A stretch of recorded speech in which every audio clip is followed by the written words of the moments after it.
Hello, this is part 5 of my DVD collection video, where I'm going to be talking about my favorite horror films that came out in the 1980s, but if you haven't already, go check out the first 4 parts of this series. And hopefully this will be the final part of this video. Now, the first movie that I want to talk about in this part of the video is Hellraiser. Now, Hellraiser is a classic film.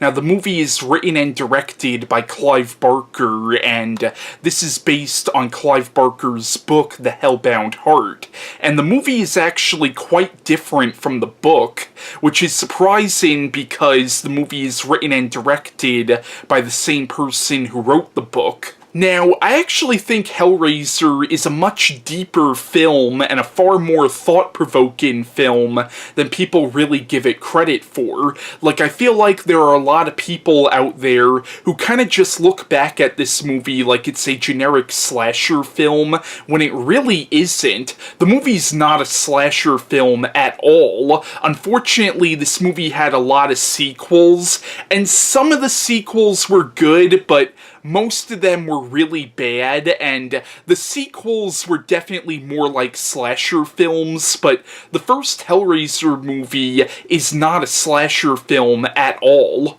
And the first Hellraiser film, I think, is a very smart movie, and it touches on a lot of deeper themes. Like, the movie is definitely a really dark love story, but it also touches on themes like sexuality and desensitization. And the movie also touches on themes like infidelity and abuse, and it also touches on the theme about how the line between pain and pleasure is a very, very thin line. Now, the plot of Hellraiser is it's about this man named Frank Cotton, who in the beginning of the film summons these demons called the Cenobites, and the Cenobites kill him and then take his soul to hell, but later on in the movie, he literally escapes from hell and escapes the Cenobites, and he comes back from the dead as a zombie, and throughout the film, his lover Julia,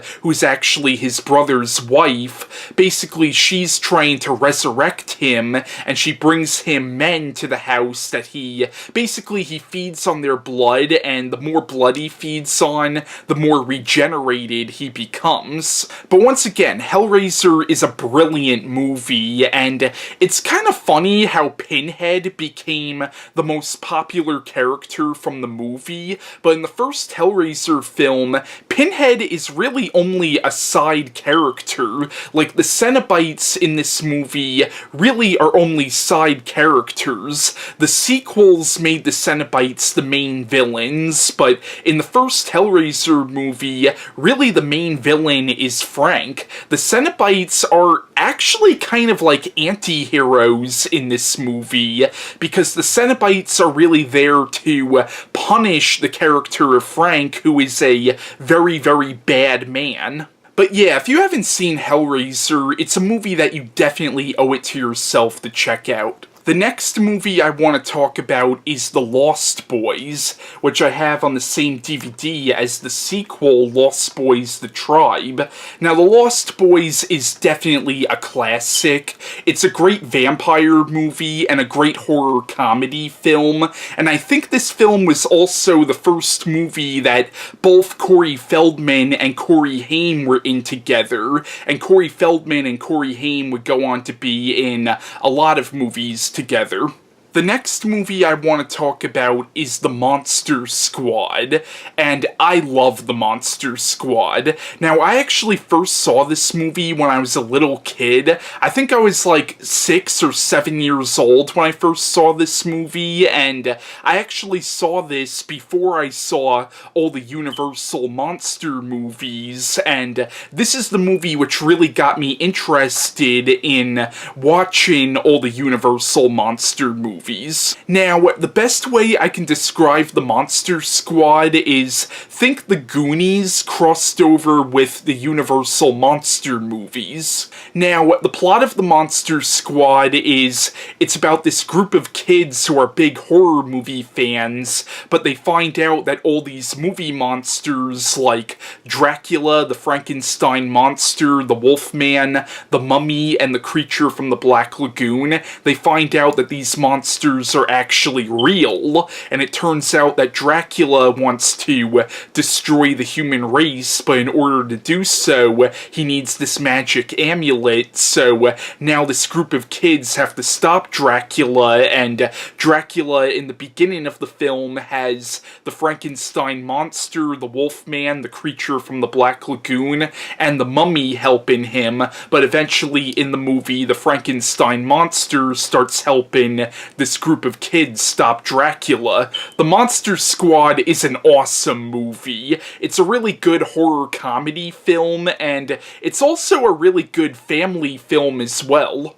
The next movie I want to talk about is Angel Heart, which is directed by Alan Parker, who also directed movies like Mississippi Burning and Pink Floyd The Wall and Midnight Express.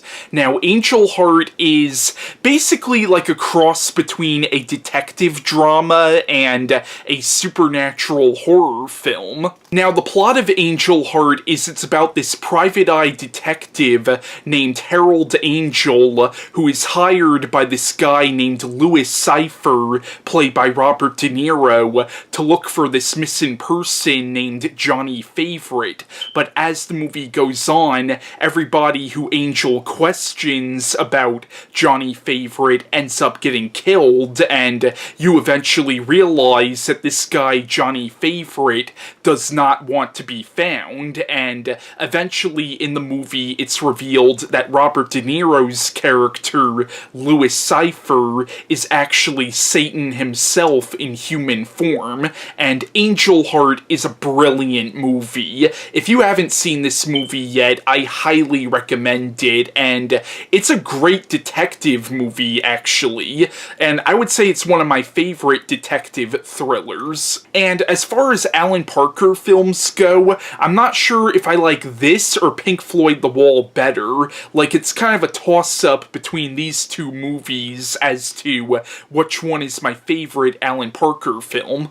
The next movie I want to talk about is The Hidden, which is directed by Jack Sholder, who also directed A Nightmare on Elm Street 2, and he also directed the 1983 film Alone in the Dark. Now, The Hidden is an underrated classic, in my opinion.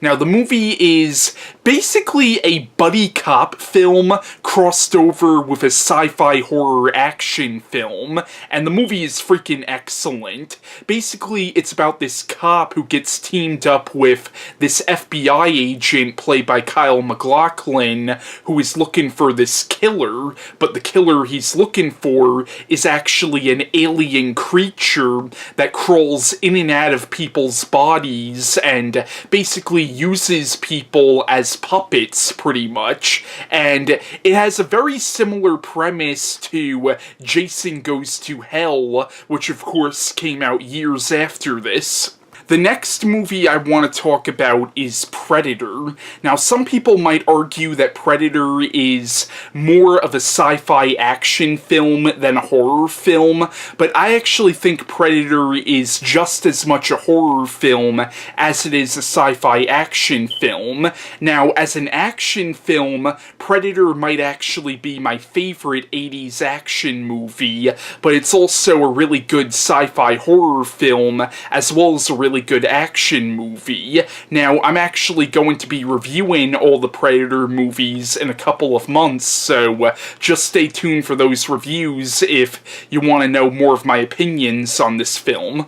The next movie I want to talk about is Bad Taste. Now, Bad Taste is directed by Peter Jackson, who would go on to direct movies like Dead Alive and The Frighteners and Heavenly Creatures, and of course the Lord of the Rings movies. Now, Bad Taste is a horror comedy film about these aliens that land in this small town in New Zealand, and the aliens literally kill everybody in the town and turn them into fast food, because it turns out that these aliens run an intergalactic fast food chain, and it's just as ridiculous as it sounds. And in the movie, the government of New Zealand sends this team of government agents in to kill the aliens, and that's the basic plotline of Bad Taste. Now, Bad Taste is such a funny movie. I love Bad Taste, and in the movie there's this character named Derek who is one of the government agents, and in the movie he literally gets killed by one of the aliens, but then later on in the movie actually comes back from the dead and starts killing these aliens with a chainsaw. It's freaking amazing. And what I especially love about Bad Taste is how the movie was made, because Peter Jackson literally made this movie with his friends on weekends, and apparently it took them 4 years to make, and their effort definitely shows in the film.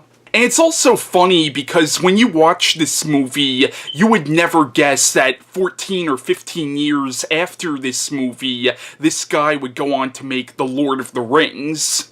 But once again, I love Bad Taste, and I actually have Bad Taste on the Chilling Classics box set, because the movie is in the public domain, so I have it on this public domain box set right here, which I've shown before. But Bad Taste is an awesome movie, and if you haven't seen this movie, and if you like horror comedies, and if you like low-budget independent horror films, then I definitely recommend Bad Taste. The next movie I want to talk about is Near Dark, which is co-written and directed by Catherine Bigelow, who would go on to direct movies like Point Break and Strange Days and The Hurt Locker and Zero Dark 30. The movie is also co-written by Eric Red, who also wrote The Hitcher. Now, Near Dark is an awesome vampire movie, and what's funny is a lot of the actors in this movie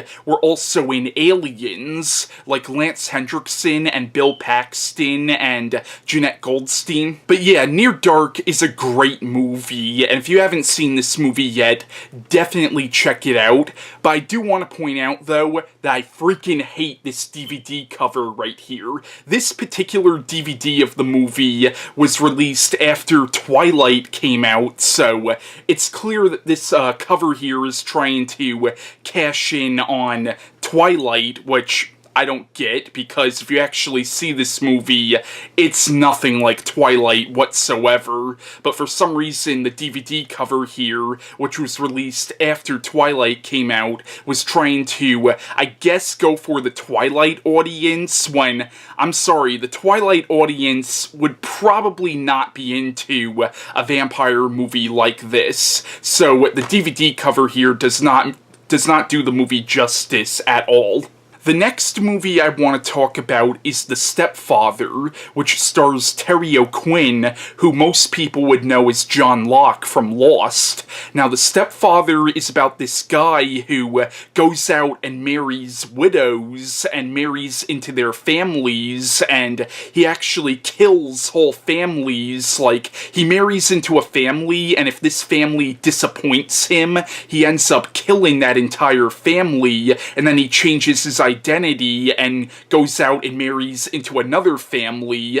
But what happens is now the brother of a woman that he killed is going after him. But The Stepfather is a great movie, and if you haven't seen this movie yet, I definitely recommend it. Now, this movie had 2 sequels made to it. I've never seen the sequels, but this movie also had a remake, which I also have never seen, but the original The Stepfather is a classic, and if you haven't seen this movie yet, once again, definitely check it out. And Terry O'Quinn is so freaking creepy as the stepfather in this film.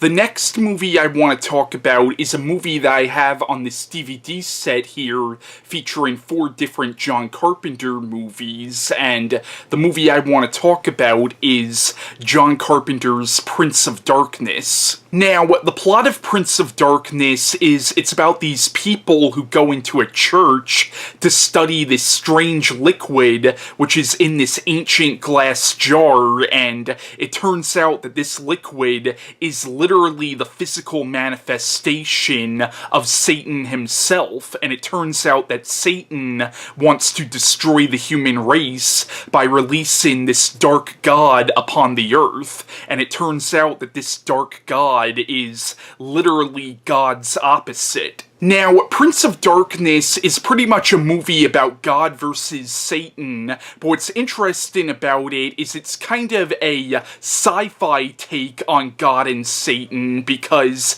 it actually presents scientific explanations behind the existence of God and the devil. And the movie actually gets into stuff like quantum physics, and there's even a point in the movie where it's implied that Jesus Christ was actually an alien. So the movie basically combines science and religion. So Prince of Darkness is a movie about God versus the devil, but it also has aliens and demons and zombies and even time travel, and the movie probably sounds like it shouldn't work, but it actually does, and it's a really creepy freaking movie too, and the last 10 minutes of this movie are so freaking creepy.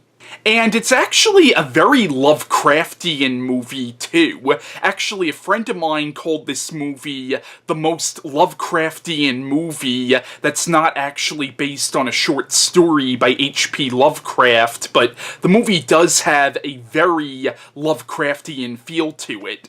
The next movie I want to talk about is yet another John Carpenter movie that I also have on this box set of John Carpenter films, and that is John Carpenter's They Live. Now, the plot of They Live is it's about this guy who discovers that the elite in our society are actually aliens, and he discovers this by putting on this pair of sunglasses, and these sunglasses give him the ability to see who's an alien and who isn't an alien, and he pretty much discovers that the entire human race is more or less living in a dream state that is being induced by these alien beings, and the human race has no idea that they're completely being screwed over by these aliens.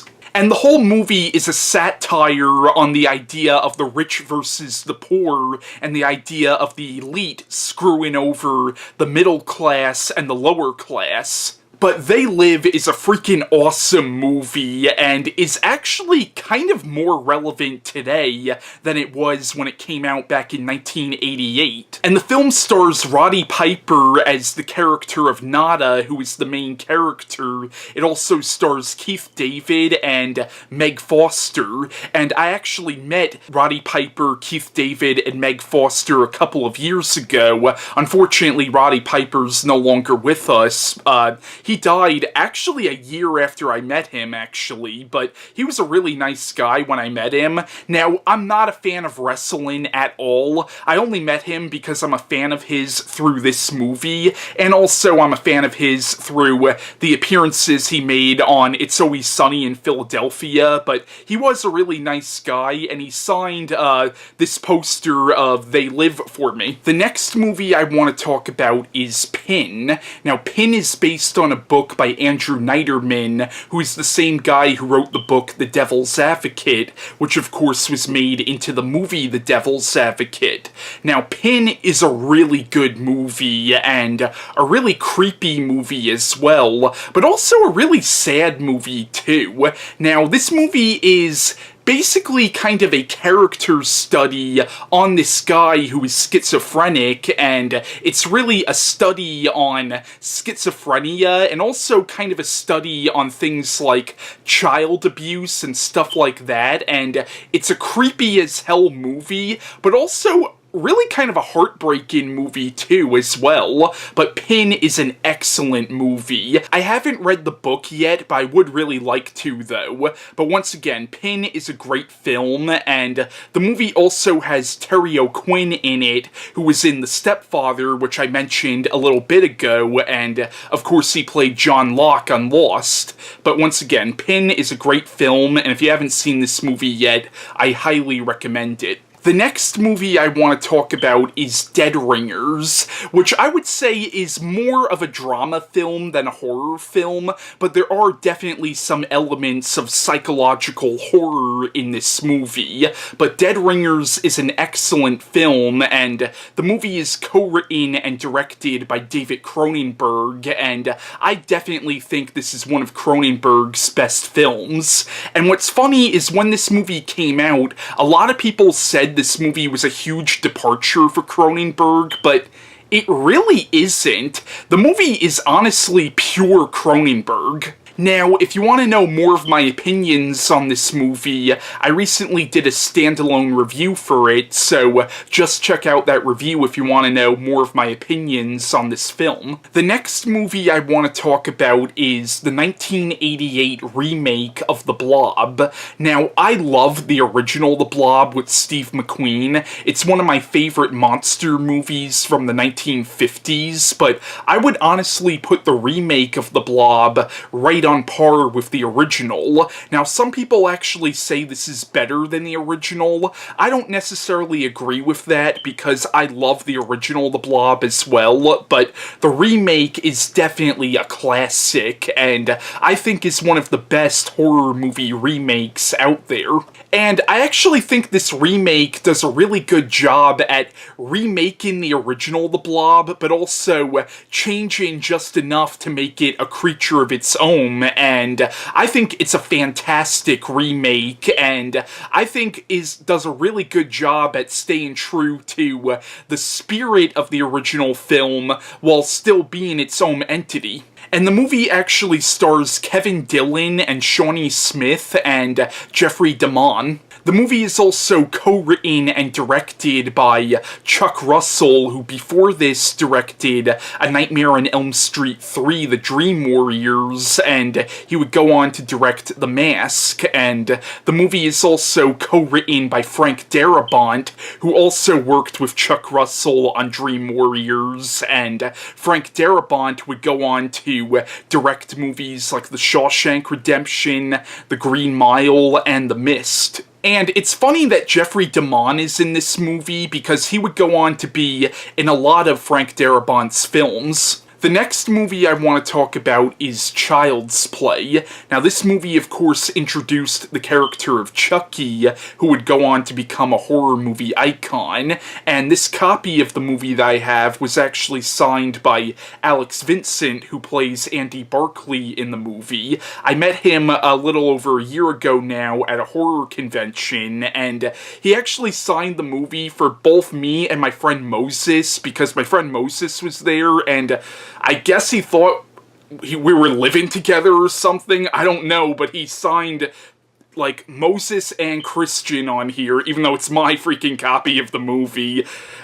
Me and my friend Moses, we kind of joked about this later on, that we thought that maybe he thought we were lovers or something, but it was actually really interesting when we met him, because we met him at a horror convention, Monster Mania, and we met him literally, well, a little less than a year after we met Roddy Piper, and that day when we met him, he actually told us that Roddy Piper died. For some reason, like, he knew my friend Moses, like, somehow he knew my friend Moses was a wrestling fan, because he is. I'm not, but he just looks at my friend Moses and goes, "You know Roddy Piper died?" And first of all, we had no idea how he possibly knew my friend Moses would be a wrestling fan, but he's like, he just randomly says, "You know Roddy Piper died?" And now me and my friend Moses have this little inside joke where we say, "Oh, Alex Vincent, the bearer of bad news." But I mean, all joking aside, Alex Vincent was a really nice guy though, and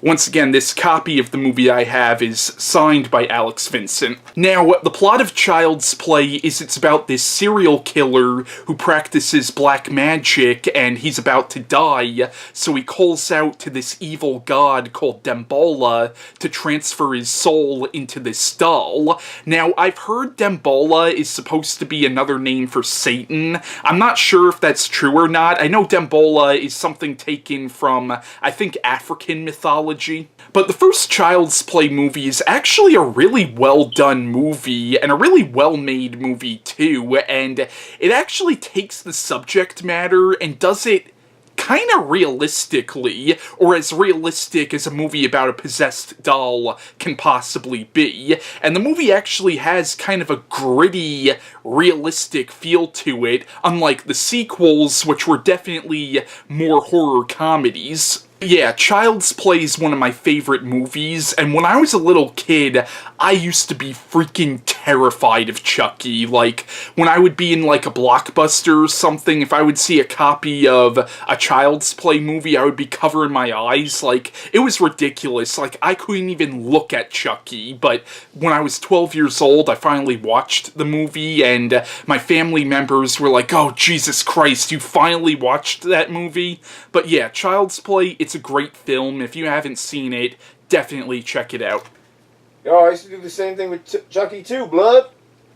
Alright, okay. The next movie I want to talk about is Scarecrows, which is a really underrated movie. Basically, it's about this group of people who are all ex-military, and they kidnap this father and his teenage daughter because the father's a pilot, and they need him to fly them into Mexico. But what happens in the movie is they land in this field, and the field is inhabited by these living scarecrows. Oh shit, man. Where's Dorothy at, though?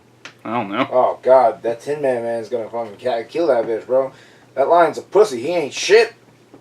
Fuck, well, boy. There are no lions or Tin Men Yeah, but I'm just saying, or Dorothy's in this. Scarecrow, bro. This has scarecrows, but not like chill, Wizard of blood. Oz characters. Sorry, blood. Alright, cuz. Ignore him. The next movie I want to talk about is Pumpkinhead, which is a freaking amazing movie. Like, Pumpkinhead, I think, is one of the most criminally underrated horror films of all time. Now, the movie is about this guy named Ed Harley, played by Lance Hendrickson, whose son is killed, so he ends up summoning a demon called Pumpkinhead to go after the people who killed his son. But what happens is, with every person that Pumpkinhead kills, he feels the pain of that person that the creature kills, and it turns out that he's actually transforming into a demon himself. But Pumpkinhead is an amazing movie, and this movie had a couple of sequels made to it, but the sequels were pretty bad. But the original Pumpkinhead is an underrated classic, in my opinion. The next movie I want to talk about is Phantasm II. Now, I don't like this as much as the original Phantasm, but Phantasm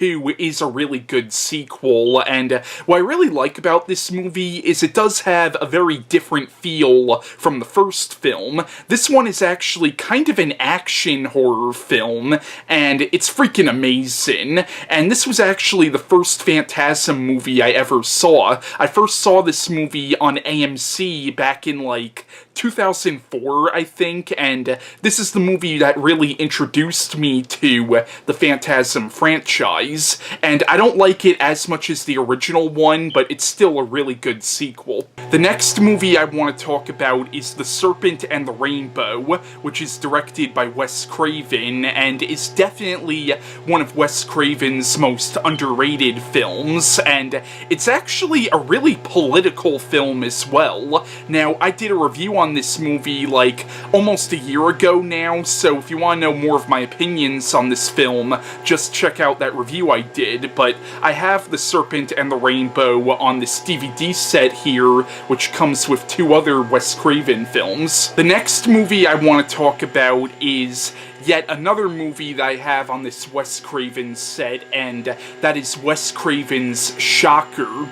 Now, I love Shocker. Like, yes, Shocker is a really silly movie. It's pretty much a horror comedy, but I enjoy the film a lot, and yes, it is clear that they were trying to make, like, another Freddy Krueger type character. Like, it's clear that they wanted to make sequels from this movie, and it's a silly movie, and it's a flawed movie, but I enjoy Shocker a lot. It's a really fun movie. And the movie also stars Mitch Pileggi as the main villain, and he would go on to play Walter Skinner in The X-Files.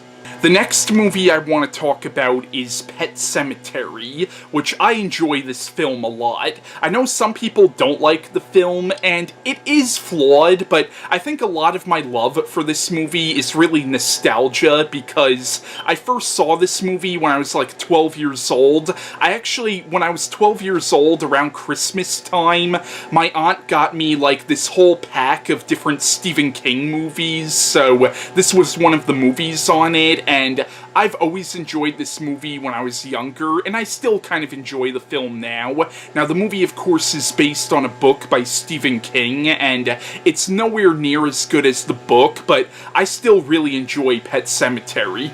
And this copy of the movie that I have was actually signed by Denise Crosby, who played Rachel Creed in the movie. I met her a little over 2 years ago now, and she signed this copy of the movie for me, and she was a really, really nice woman, actually. The next movie I want to talk about is Puppet Master, which is a great movie. Now, the first Puppet Master movie came out in 1989. Most of the sequels that were made to this came out in the 90s, but the first Puppet Master film is actually a really good movie. And this is the movie which really did put Full Moon on the map. Like, I think this was actually Full Moon's first movie. I'm not 100% sure on that, though, but I would say the first Puppet Master movie and then Puppet Master 3, those are the two best films in the Puppet Master franchise, but I won't be talking about Puppet Master 3 until I do my video of my favorite horror films from the 90s. Now, I have Puppet Master on this box set here, which features all the Puppet Master films, with the exception of Puppet Master vs. Demotic Toys, and the last Puppet Master movie, which I think was called Axis Rising. The next movie I want to talk about is Society, and the best way I can describe this movie is if Bret Easton Ellis wrote a body horror film, it would probably be something like this movie. And the movie is very similar to They Live in the sense that basically the idea of the movie is, what if the rich in our society and what if the elite in our society are actually not human beings at all, but are actually these creatures in human form, and the whole film is pretty much a satire on the idea of the rich feeding off the poor. In this movie, the rich literally feed off the poor, and once again, it's basically like, pretty much as I said, if Bret Easton Ellis were to write a body horror film, it would probably be something like this. Now, if you want to know more of my opinions on this movie, I did a review on it a while back, so just check out that review I did. The next movie I want to talk about is Deep Star 6, which is directed by Sean S. Cunningham, who also directed the original Friday the 13th. Now, the plot of Deep Star 6 is, it's about these people at this underwater research base at the bottom of the ocean, and they discover this underwater cave, and basically they unleash this sea monster that starts attacking them. But Deep Star 6 is a really good film, and actually a really underrated film, in my opinion. I would definitely recommend Deep Star 6 if you haven't seen this movie already. So yeah, this concludes my 5-part video of my favorite horror films of the 1980s, and I just want to apologize for that noise outside. I have no control over that whatsoever, and those wise-ass comments that you may have heard came from this man right there. Wait, where the fuck is he?